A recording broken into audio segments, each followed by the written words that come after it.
సంస్కృతి సంపద YouTube channel తరపున అందరికీ స్వాగతం. ఉపనిషద్ విజ్ఞానం అనే శీర్షికలో శ్రీ లోకనాథ్ గారు ధారావాహిక ప్రసంగం చేస్తున్నారు. వారి ధారావాహిక ప్రసంగంలో ఈరోజు 17వ ప్రసంగం చేస్తున్నారు. శ్రీ లోకనాథం గారికి స్వాగతం.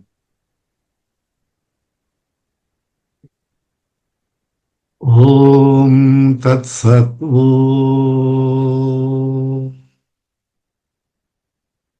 ఓం గురవే సర్వలోకానాం విషజే భవరోగిణాం నిధయే సర్వవిద్యానాం దక్షిణామూర్తయే నమః. ఓం సర్వగురుభ్యో నమః. పరిపూర్ణ పరబ్రహ్మ స్వరూపులైన ప్రియాత్మ బంధువులారా, వందనములు. మనము అమృత బిందూపనిషత్తును గూర్చి తెలుసుకుంటున్నాము. నిర్వికల్పమనంతంచ హేతు దృష్టాంత వర్జితం అప్రమేయం అనాదించ జ్ఞాత్వా ముచ్యతే బుధః. ఎవరైతే ఏ పరబ్రహ్మ నిర్వికల్పమైనదో, వికల్పరహితమైనదో, అలాగే అనంతమైనది, అపరిచ్ఛిన్నమైనది, ఈ దేశ కాల వస్తు అపరిచ్ఛిన్నమైనది, అలాగే హేతు దృష్టాంతములు లేనిదని, ప్రమేయము కానిదనియు మరియు అనాది ఆది లేనిదని బుద్ధులు తెలుసుకుంటున్నారు. అలా తెలుసుకున్నటువంటి వాళ్ళు ఈ సంసార బంధము నుండి ముచ్యతే, విడవబడుతున్నారని మనము తెలుసుకున్నాము. తదుపరి మంత్రంలో చెప్తున్నారు, ఇటువంటి నిర్వికల్పాది రూపమగు పరబ్రహ్మను నేనేను అని ఎరింగినటువంటి జ్ఞాని ఆ జ్ఞానము దృఢపడేదానికి, దృఢంగా గట్టిగా మనసులో నాటుకోపోయేదాని కోసము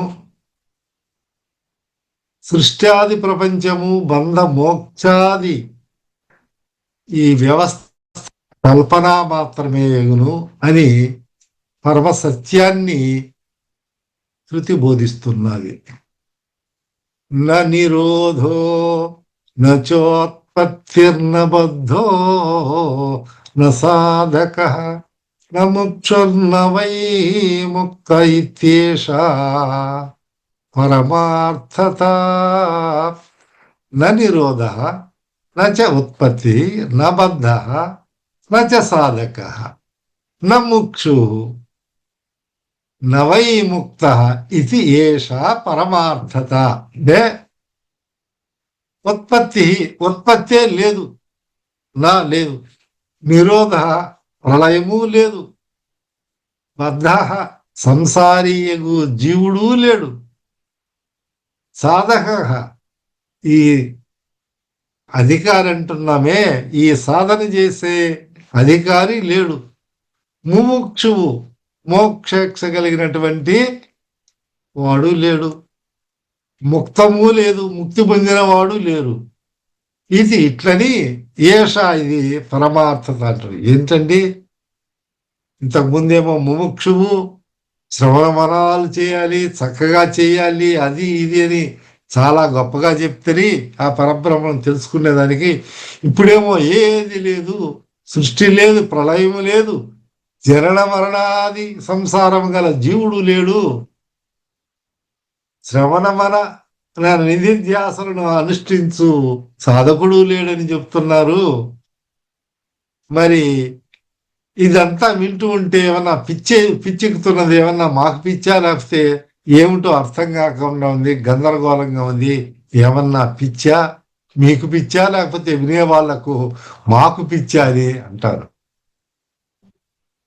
అంటే ముందేమో సాధకుడు ఉండాలా, సాధన సంపత్తి చేయాలా, శ్రవణ మననాలు చేయాలా, గురువు ప్రతిష్ట నుంచి జ్ఞానాన్ని పడేయాలని చెప్పారు, బాగానే ఉంది. ఇప్పుడేమో ఇప్పుడే లేడు ముక్తి లేదని అంటున్నారు.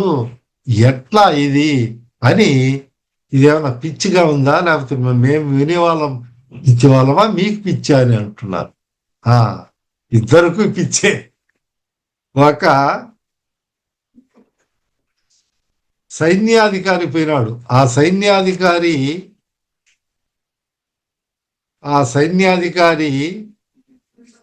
ఇన్స్పెక్షన్కు పర్యవేక్షణకు పోతా ఉంటే ఆ కింద ఉన్న అధికారి చెప్తాడు, అక్కడ చేరినటువంటి వాళ్ళు సైన్యంలో చేరతారు కదా, బార్డర్ సెక్యూరిటీ ఫోర్స్ అని ఇతర సైన్యాలలో రకరకాల ఆంధ్రప్రదేశ్ వాళ్ళు ఉండొచ్చు, తమిళ వాళ్ళు, కేరళ వాళ్ళు, రకరకాల అన్ని స్టేట్ నుంచి వస్తారు. వాళ్ళు సరిగా శిక్షణ ఇస్తున్నారా లేదని తనిఖీ చేసేదానికి పై అధికారి వస్తారన్నమాట. అప్పుడు ఇతను ఏం చెప్తాడంటే, ఆ శిక్షణ పొందే ఈ సైనికులకంతా, నాయనా రేపు మనకు పై ఆఫీసర్ వస్తాడు, అంటే మీరు వివిధ భాషల్లో ఉంటారు, ఆయన మూడు ప్రశ్నలు అడగమని చెప్పాను. వాళ్ళు అడుగుతారు. మొట్టమొదటి ప్రశ్న ఏమంటే, వాట్ ఈజ్ యువర్ ఏజ్, నువ్వు నీ వయస్సు ఎంత అని అడుగుతారు. 22 years అని చెప్పండి. 22 years, 22 సంవత్సరాలు. ఎంతకాలం నుంచి, how long are you here, 2 ఏళ్ళైంది, 2 సంవత్సరాల నుంచి ఉన్నాను. మూడవ ప్రశ్న ఏమని అడుగుతారంటే, మీకు ఈ శిక్షణ బాగుందా, మీ ఇంటికాడ బాగుందా, ఇక్కడ బాగుందా, అన్ని తిండి తీర్థం అన్నిటికని అడిగితే, 2 బాగున్నాయి, బోత్ ఆర్ సేమ్ అని చెప్పండి అని ఈ కింద అధికారి చెప్తాడు. మన తరువాత మరుసటి రోజు పై అధికారి సూపర్విజన్కి వచ్చినప్పుడు ఆయన అడుగుతాడు. వచ్చి ఏమని అడిగితే, ఫస్ట్ ప్రశ్న ఏమని అడిగినాడు, మీరు ఎన్నేళ్ళ నుంచి ఇక్కడ ఉన్నారు అన్నారు. శిక్షణ ఎంతకాలం నుంచి ఉన్నారు, 22 ఏళ్ళు అని చెప్పినారు వాళ్ళు. 22 years. సరే మీ వయసు ఎంత, 22 years అని చెప్పినారు. ఇదేది, మీకు పిచ్చా నాకు పిచ్చా అని ఆయన అంటే, 2 ఒకటేనని చెప్పారు వాళ్ళు. అట్టగా మీరు ఈ ముక్తుడు లేడు, సాధకుడు లేడు, నిష్ఠ లేదు, ఏ ప్రళయం లేదు, ఉత్పత్తి లేదు, అన్ని అని మీరు చెప్తున్నారు. ఇది ఎట్లా అంటే, ఇదే అజ్ఞానము. ఈ అజ్ఞానం ద్వారా పోవాలంటే, ఈ పిచ్చి పోవాలంటే ఏమిటి అనేది ఈ ఉపనిషత్తులోనే మనం తెలుసుకుంటాం. అందుకనే చెప్పినారు, ఈ ఉపనిషత్తులో ఏం చెప్తుంది, సర్వం కల్విదం బ్రహ్మ నేహ నానాస్తి కించన. ఈ ప్రపంచమంతా కూడా కల్విదం బ్రహ్మ, బ్రహ్మాకారముతో నిండి ఉన్నది. నేహ నానాస్తి కించన, ఒక కించెత్తు కూడా బ్రహ్మ పదార్థం కంటే వేరుగా లేదు అని ఈ ఉపనిషత్తుల్లో తెలియజేయబడింది. అంటే అదేమిటండి, మాకంతా ఈ మనుషుల రూపంగాను, జంతువులు, పశుపక్షాదులు, 84 లక్షల జీవరాశులు అని చెప్పారే, ఈ రకరకాలుగా కొండలు, గుట్టలు, పుట్టలు కనిపిస్తున్నాయి, మీరేమో అంతా బ్రహ్మమే అని చెప్తున్నారు, సర్వం కల్విదం బ్రహ్మ అంటున్నారు, మాకు అర్థం కాలేదు అని అడుగుతున్నారు. నిజమే, తప్పేమి లేదు దాంట్లో, వాళ్ళు అడిగేదాని వల్ల. అందుకని వీళ్ళు చెప్తున్నారు, మన వాళ్ళు కూడా మన భారతీయ సంస్కృతుల్లో అందరినీ పూజించే విధానం ఉంది. మనుషులను పూజిస్తారు, సాధువులను పూజిస్తారు, సన్యాసులను పూజిస్తారు, గురువులను పూజిస్తారు, అతిథి దేవో భవ అని అతిథులను పూజిస్తారు. అతిథి దేవో భవ అని వాళ్ళకంతా పూజించడం అంటే మంచి మర్యాదలు చేయడము, నమస్కారాలు చేయడం అని తల్లిదండ్రులను అంతా మనము పూజ చేస్తాం. అట్లనే కన్యా పూజ అనేది కూడా చిన్న ఆడబిడ్డలకు వాళ్ళకంతా కూడా పూజ చేయ శక్తి స్వరూపిణి మాదిరి కామాక్ష టెంపుల్ అస్సాంలో వాళ్ళంతా కూడా ఆ విధంగా పూజ చేస్తూ ఉంటారు అన్నమాట. అట్లనే గోమాత, పశువులను కూడా మనం పూజ చేస్తున్నాం. ఆ ముక్కోటి దేవతలు అక్కడ ఉంటారు, గోమాతకు చేయాలని మనం చేస్తాం. మీ అందరికి తెలిసింది. ఎద్దుకు పూజ చేస్తాం, వృషభం ధర్మస్వరూపం అని. కుక్కలకు కాలభైరవుడు, మరి సొరకాయల స్వామి వారి దగ్గర అవి ఉంటాయి, వాటికి పూజ చేస్తాం. ఏ సర్పాలకు, పాములకు పూజ చేస్తాం, పుట్టలో నాగేంద్రుని చేస్తాం. అంటే ఈ సర్వము జగత్తులో కనిపించే నామరూపాత్మకమైనటువంటి అన్నిటికి కూడా మనము ఈ పంచభౌతిక భౌతికమైనటువంటి అన్ని స్వరూపాలను మనం పూజిస్తాము. ఎందుకు చెప్తున్నామంటే ఈ సర్వం కల్విదం బ్రహ్మ, ఆ బ్రహ్మ పదార్థం కాబట్టి మనము అందరినీ పూజిస్తున్నాము అనేది. అయితే ఇది మీరు సర్వం కల్విదం బ్రహ్మ అని అంటున్నారు, మరి మాకేమో ఇట్లా కనిపిస్తా ఉంది. మనుషులుగాను తర్వాత జంతువులు నామరూపాత్మకంగా కనిపిస్తున్నది, ఇది ఎట్లు అడిగినప్పుడు సమాధానం ఏమిటి? కనిపించనంత మాత్రాన యథార్థమేనాయనా, ఇది రజ్జు సర్ప భ్రాంతి చేత నీకు ఆ విధంగా కనిపిస్తా ఉంది. ఈ సృష్టి అదంతా కూడా కల్పన మాత్రమేను, పరబ్రహ్మ ఒకటే సత్యము. అందుకనే మరి నిర్వాణ షట్కంలో కూడా ఆది శంకరాచార్యుడు వారు అహం నిర్వికల్పో నిరాకార విభుత్వాచ సర్వత్ర సర్వేంద్రియాణం నచా సంగతం నైవ ముక్తిర్నమేయః చిదానంద రూప శివోహం. అయ్యా నాకు ముక్తి లేదు, అసంగుణ్ణి అని చెబుతూ ఇక్కడ కూడా అదే విషయాన్ని తెలియజేస్తారు. ధర్మార్థ కామమోక్షాలు కూడా లేవని వారు చెప్తారు. న ధర్మో నార్థో నకామో నమోక్ష చిదానంద రూప శివోహం. ఆది శంకరాచార్యులు ఈ నిర్వాణ షట్కములో కూడా ఇదే విషయాన్ని తెలియజేశారు. అయితే మనం ఇక్కడ విచారణ చేయాలి. ఏమిటండి మీరు చెప్పేదంతా బాగున్నది, మేము వింటున్నాము. ఈ కనిపించే మానవాది సమూహం అంతా అసత్యములు అంటున్నారు. మానవులు, సర్పాలు, జంతువులు అన్ని అసత్యం అంటున్నారు. కనిపించని బ్రహ్మేమో కనిపించడం లేదు, అది సత్యం అంటున్నారు మీరు. ఇది ఎట్లా? కనిపించడేమో కనిపించలేము. మన చుట్టూ ఉన్న పరిసరాల్లో నాకు కనిపిస్తున్నది, నా కను చూస్తున్నది, నేను వాడిని పట్టుకుంటున్నాను, చేస్తున్నాను అని మేము చూస్తుంటే మాకేమో బ్రహ్మం కనిపించలేదు, అది సత్యం అంటారు, ఇది అసత్యం అంటారు. ఏమిటండి మీరు చెప్పేది అని అనొచ్చు. అంటే అని సందేహించ పని లేదు. ఎందుకు? మనం చెప్పుకున్నాం, రజ్జు సర్ప భ్రాంతి చెందిన వాటికి ఈ రజ్జువే సర్పంగా కనిపెడుతుంది. అందులో పంచభ్రమ నివృత్తి, పంచభ్రమలు 5 రకాలైనటువంటి భ్రమలు ఉన్నాయి. అవి కర్తృత్వ భ్రమ, సంఘభ్రమ, వికారిత్వ భ్రమ, ఈ విధంగా ఉన్నాయి. మనము వాటి గురించి కూడా తెలుసుకుంటాం, తర్వాత వస్తాయి అన్నమాట. అంటే ఇది భ్రమ వల్ల నువ్వు అక్కడ సంధ్యా సమయంలో మసకమసక సమయంలో నువ్వు పోతూ ఉంటే నీకు దారిలో ఒక తాడు చూసి నీవు సర్పంగా భ్రాంతి చెందినావు. అక్కడ ఉన్నది తాడే, రజ్జు. కానీ నువ్వు ఏమని అనుకున్నావు? అది పాము అనుకున్నావు. పాము అనుకున్నంతనే ఏమైంది?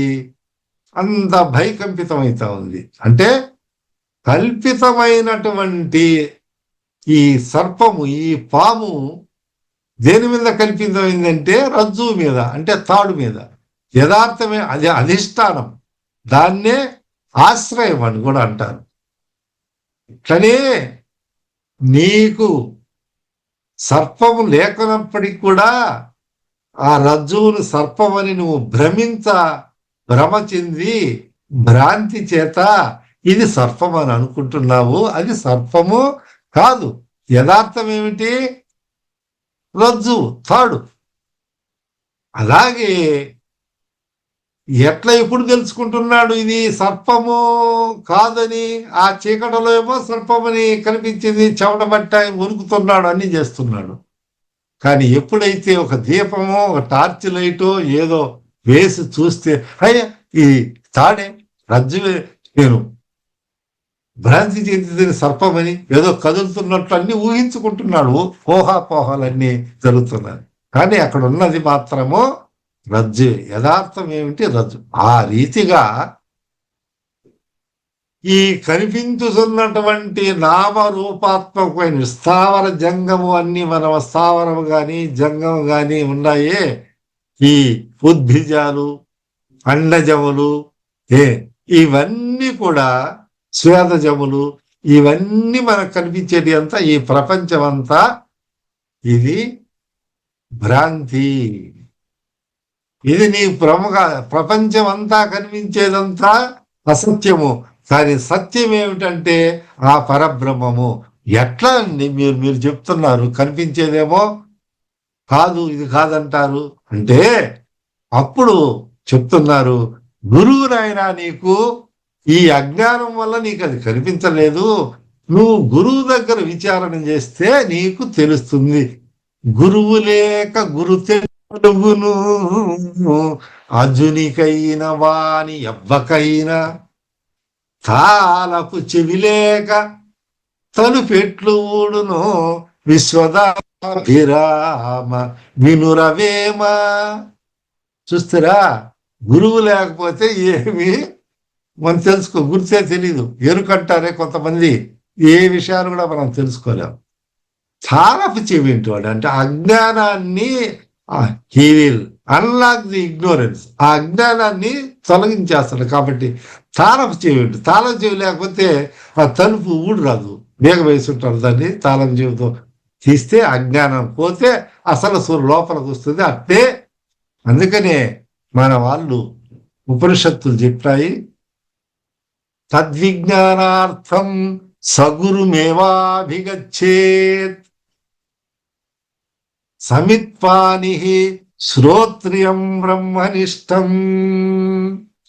కాబట్టి నాయన సద్గురువును ఆశ్రయించు. నువ్వు సద్గురువుని, బ్రహ్మనిష్ఠుడు, శ్రోత్రియ బ్రహ్మనిష్ఠుడు, శృతులు వేదాంతం అన్ని బాగా తెలిసినటువంటి వారి దగ్గరికి మీరు వెళ్ళి నువ్వు విచారణ చేస్తే తెలుస్తుంది.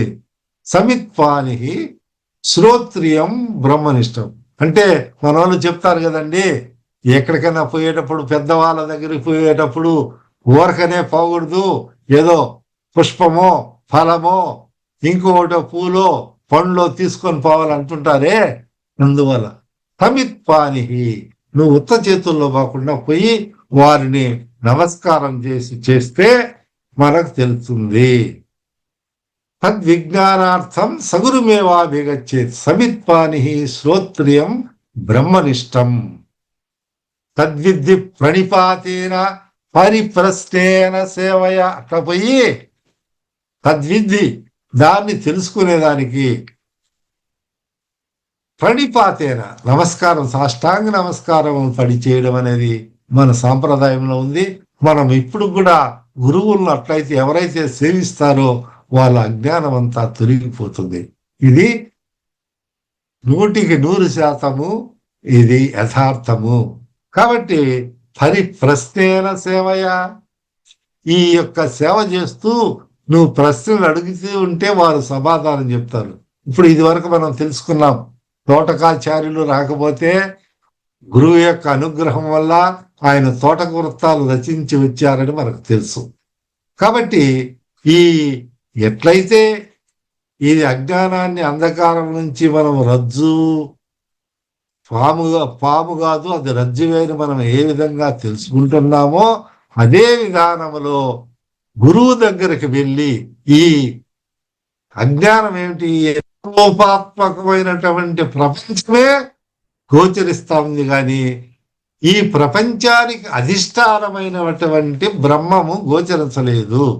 కాబట్టి బ్రహ్మము గోచరించే విధానంగా అక్కడ సర్పం ఎట్లయితే గోచరిస్తా ఉందో, కానీ దీపము వెలుతురులో అది రజ్జువేనని తాడేని ఎట్లా తెలుసుకున్నారో, ఇక్కడ ఈ గురువు అనే దీపము చేత, గురువు అనే ఈ జ్ఞాన దీపము చేత ఈ ప్రపంచమంతా ఏమిగా కనిపిస్తుంది మనకు?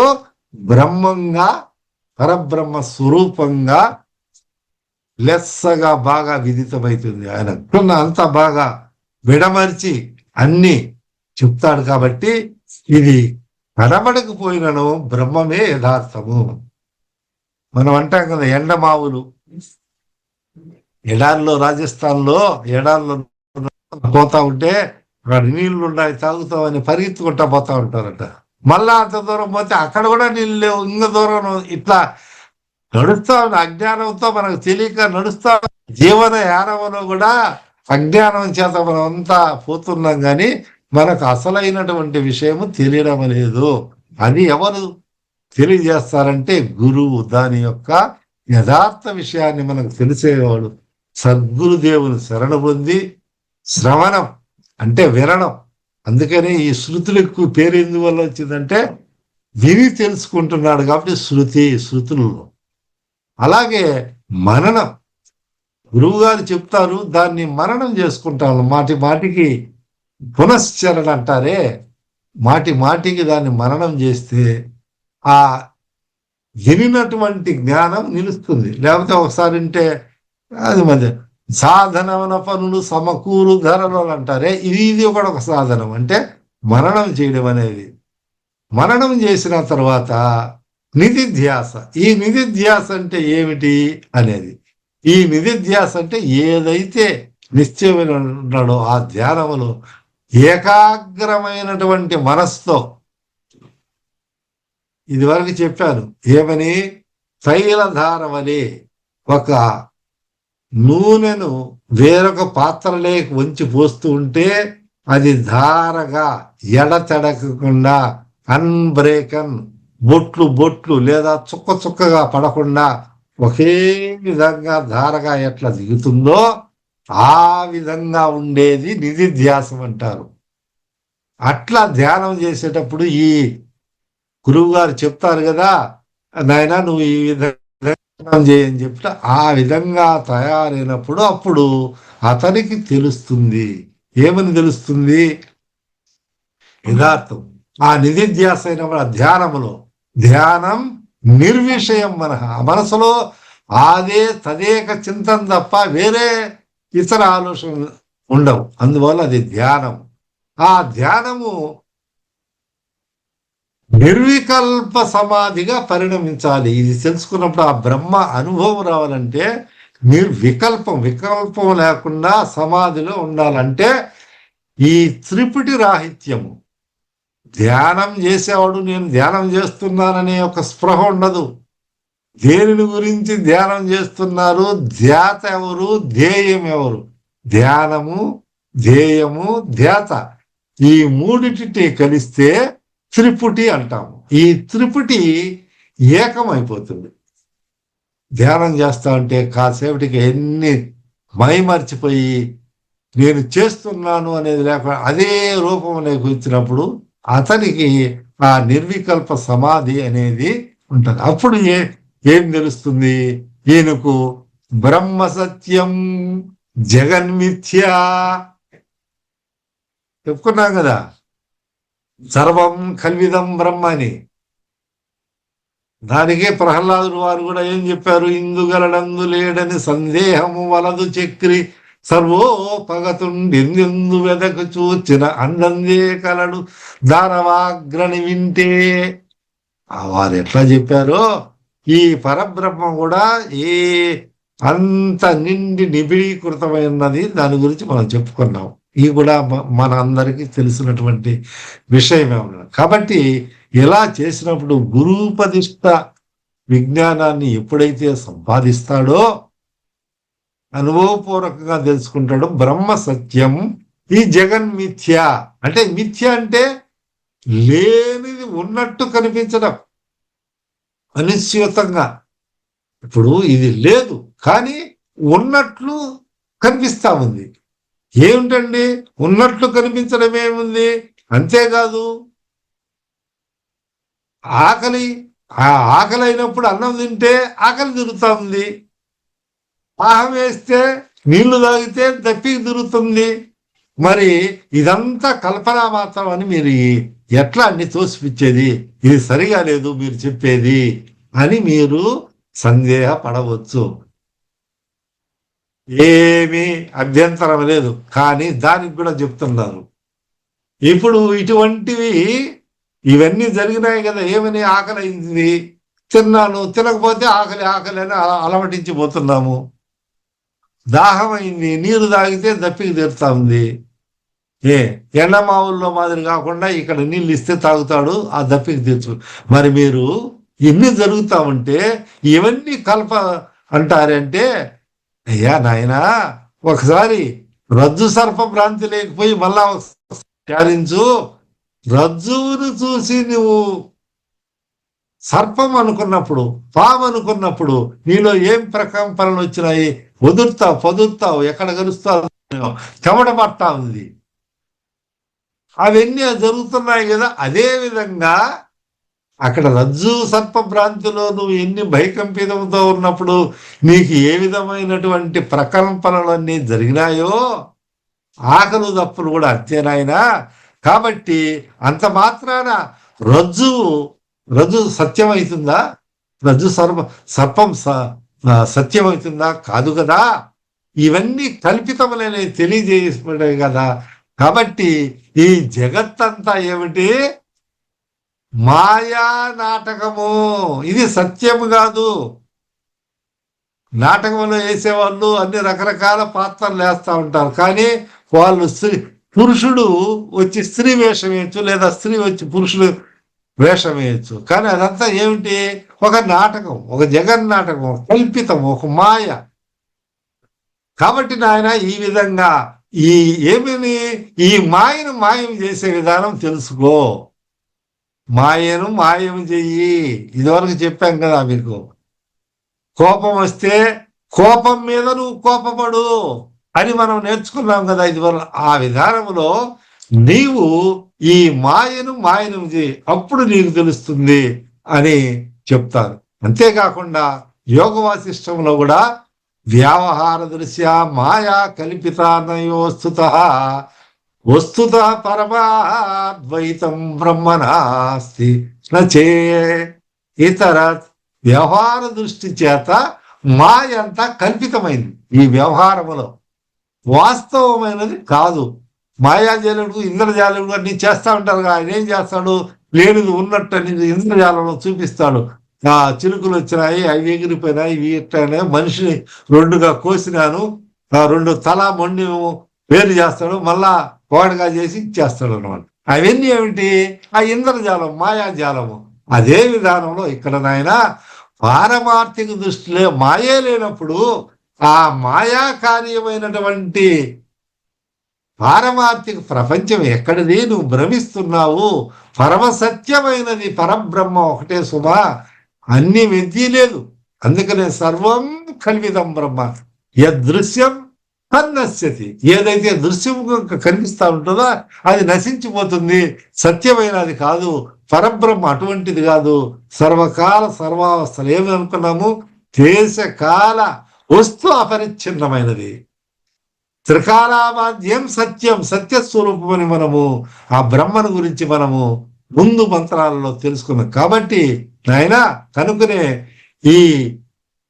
ఈ అన్ని మధ్య లేదు, మొత్తం ఈ సర్వ ప్రపంచమంతా నిండు నింపు, బ్రహ్మాండమంతా కూడా నిండు నింపు పరబ్రహ్మ స్వరూపేను. కాబట్టి ఈ శృతి దృశ్య జాతాలన్నిటి కూడా నిషేధించి నువ్వు తెలుసుకొని ఉపనిషత్ మాత మనందరికీ ప్రబోధిస్తున్నది. అట్టి తత్వాన్ని, పరబ్రహ్మ స్వరూపాన్ని నువ్వే అని తెలుసుకొని బ్రహ్మానందముతో నిరాజులుగాక. ఓం తత్సత్. ఓం.